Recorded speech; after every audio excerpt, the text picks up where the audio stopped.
السلام عليكم، مرحبا بكم في قناة الريد نت. لا تنسى الاشتراك والإعجاب بالفيديو ليصلك جديدا.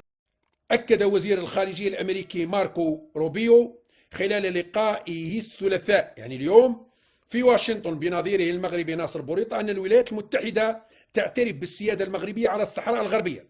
وقال روبيو أن الولايات المتحدة تدعم مقترح الحكم الذاتي المغربي. شكون؟ مع تونس برك. تونس برك ما تعرف الصحراء الغربية أو جنوب إفريقيا. تونس وجنوب إفريقيا هذول يبقاو معترفين بالصحراء الغربية. يعني بهذا المنطق اللي نمشوا به.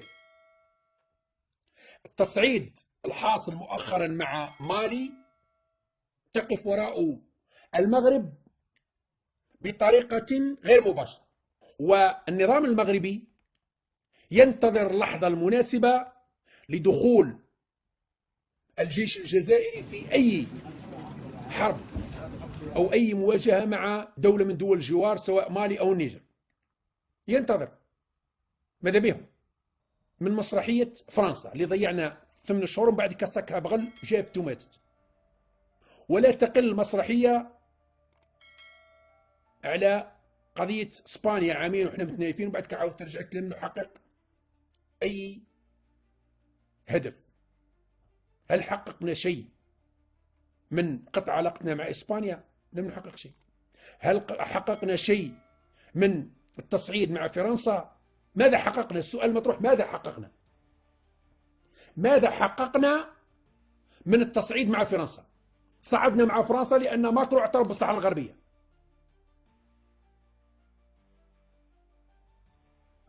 هل تراجع في قراره؟ ما كانش لحد الآن، ما كان والو. اسبانيا تراجعت في قرارها؟ لا. هاو الآن أني نقرأ أنه ترامب أكد وزير الخارجية الأمريكي ماركو روبيو خلال لقائه الثلاثاء يعني اليوم في واشنطن بنظيره المغربي ناصر بوريطة أن الولايات المتحدة تعترف بالسيادة المغربية على الصحراء الغربية. وقال روبيو أن الولايات المتحدة تدعم مقترح الحكم الذاتي المغربي الجاد والموثوق والواقعي باعتباره الأساس الوحيد لحل عادل ودائم للنزاع.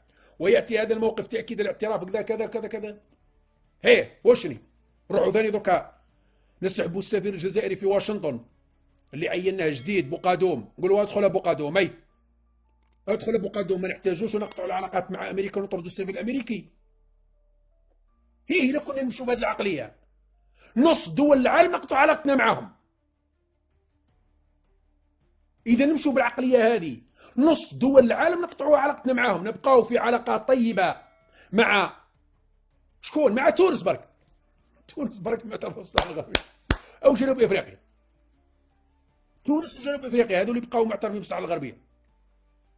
يعني بهذا المنطق اللي نمشوا به، ونعطوا فرصة لنظام المخزن أنه يستثمر في هذا التجارة الرابحة. يولي شرشي لنا قال الحاجة اللي تقلق الجزائريين هي الصحراء الغربية. هيا روح نشرب الدراهم كذا نبعثوا كذا باش إذا ما هو الحل؟ الحل هو أنهم نضربون في نقص واحد. أمريكا تعجز معاهم، الله يسلم. لا يسال عليك نوش. يعني بكل صراحة القرارات هذه لا تخدم الجزائر ولا تخدم حتى القضية الصحراوية. لا تخدم الجزائر وتخدم القضية الصحراوية. هاي اليوم أمريكا اعترفت. هاو من وزير الخارجية الأمريكي طبعا بالتنسيق مع الرئيس الأمريكي ترامب، هاو يعترف بالصحراء الغربية أنها يعني يقول حل النزاع هو بالحكم الذاتي وكذا. هذا رأيه الله يسر عليه.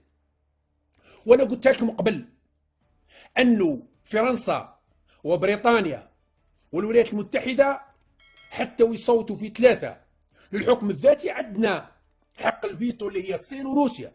المشكل الأساسي أننا حتى الصين وروسيا راح نخسروه بالعقلية نتاعنا، بالعقلية الاندفاعية المتهورة. راني خايف بعد شهر شهرين نلقاو علاقتنا مع الصين وروسيا راحت في كاش زيت. إذا خلونا نمشوا بمنطق عصفور في اليد ولا 10 في الشجرة. خطونا من المجازفة والتهور مع أمريكا وغيرها. خلونا في علاقتنا الطيبة التاريخية الاستراتيجية مع روسيا اللي رانا بدينا نخسروا فيها بكل صراحه، ومع روسيا اللي بدينا نخسروا، ومع الصين اللي بدينا نخسروا فيها، خلونا.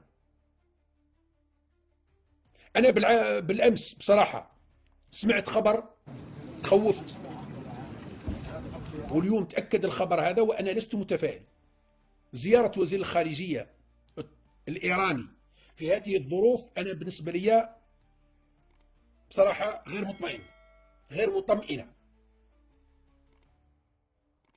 انا بصراحه نشوف انه هذه الزياره المفاجئه، الزياره المفاجئه لوزير الخارجيه الايراني الى الجزائر، زياره قصيره الى الجزائر غير معلنه، لم يتم الاعلان عنها من قبل، وغير مبرمجه في رايي. انا ما سمعناش، لانه البارح في الليل وصلني الخبر في وقت متاخر، وصلني الخبر من مصدر رسمي، وبصراحه ما صدقتهاش. قال لي بالزداري، قال لي وزير الخارجيه الايراني سيحل في هذه الساعات، يعني في وقت متاخر من الليل، نظن الواحد ولا الزوج وصل، سيصل الى الجزائر. استغربت والله، كان عندي الخبر وما حبيتش ننشره، خفت، قلت ممكن يكون المصدر تاعي، قلت له راك متاكد؟ طول ما جاوبنيش، كان مشغول، اذا ما حبيتش ننشر الخبر. لكن استغربت، واذ به نعم وزير الخارجيه الايراني يزور الجزائر، ومحادثات، ويخرج يقول كلام خطير. كي نقول كلام خطير في الظروف الحاليه، يشيد بشجاعه الجزائر. شجاعه الجزائر وشنو؟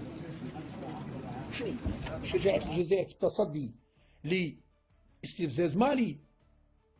هو وش دارت الجزائر حتى شجاعتها؟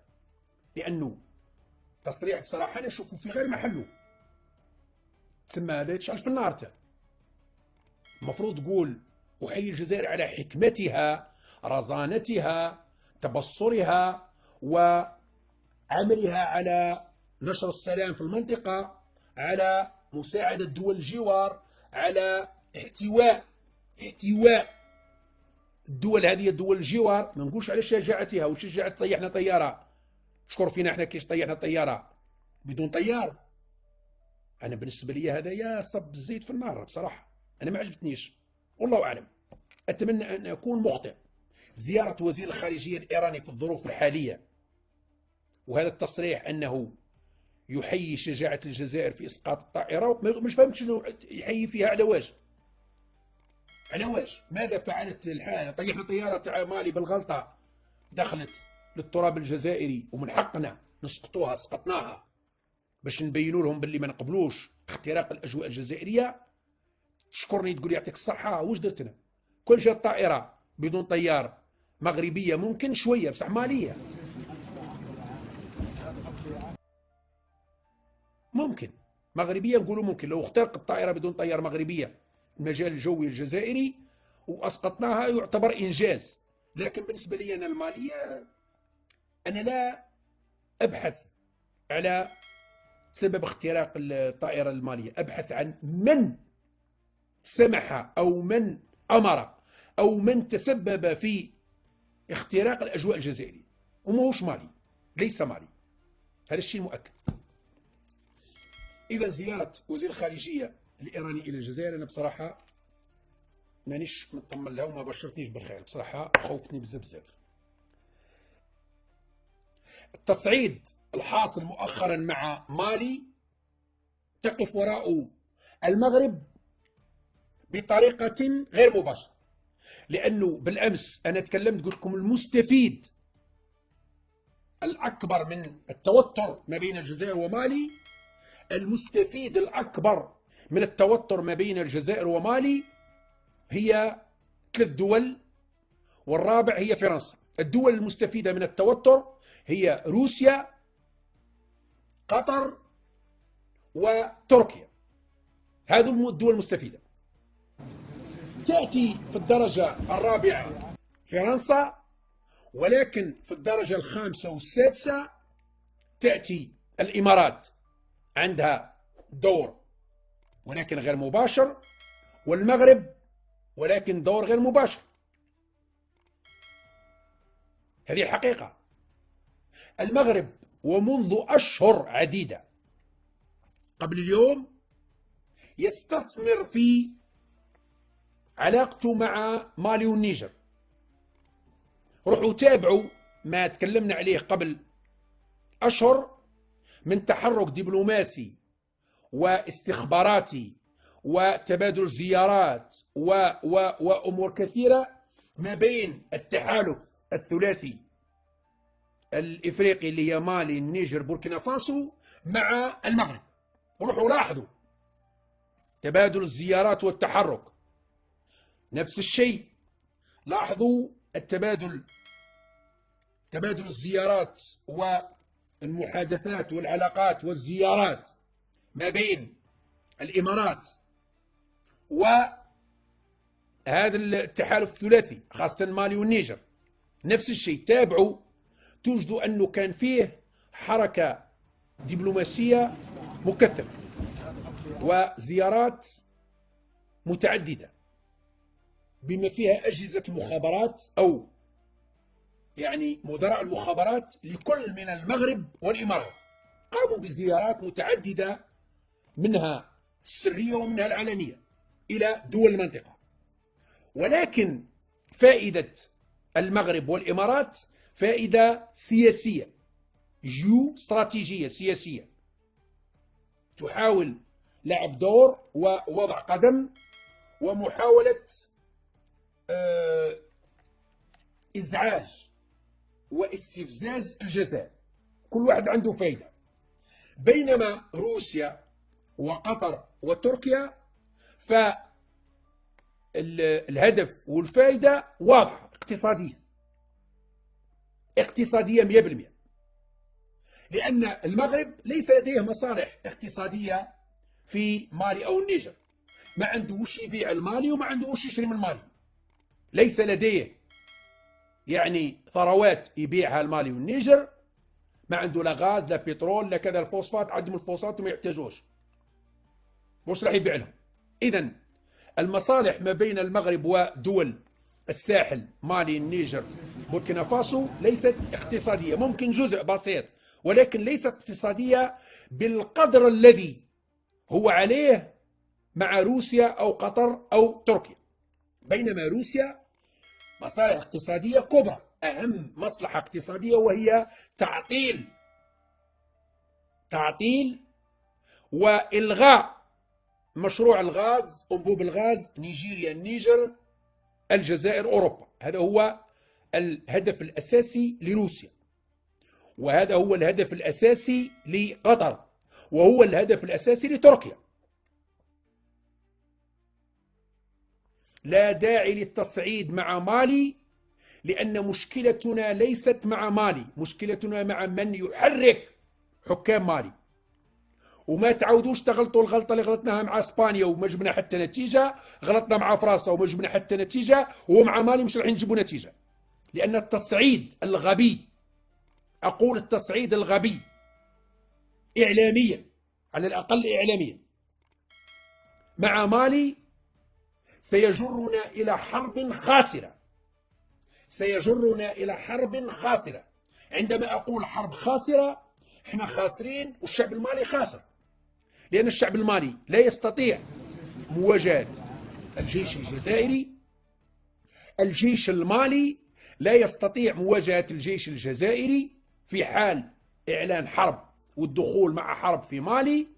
والنظام المغربي ينتظر اللحظة المناسبة لدخول الجيش الجزائري في أي حرب أو أي مواجهة مع دولة من دول الجوار سواء مالي أو النيجر. ينتظر. ماذا بهم؟ تركيا تنتظر حتى تخدم على روحها، تجارة، تبيع السلاح نتاعها تبيعه المالي.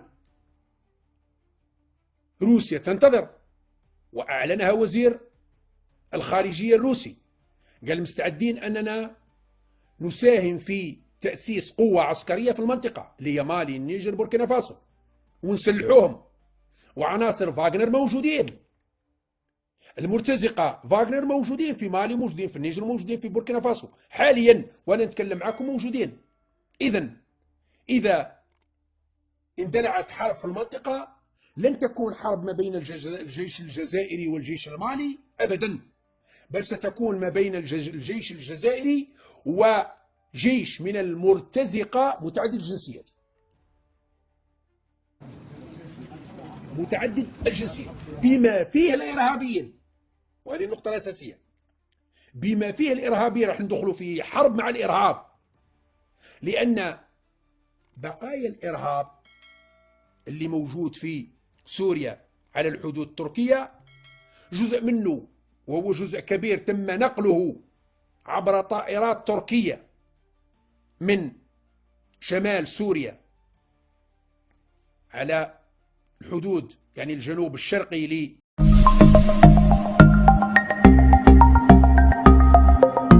السلام عليكم، مرحبا بكم في قناة الريد نت. لا تنسى الاشتراك والإعجاب بالفيديو ليصلك جديدا.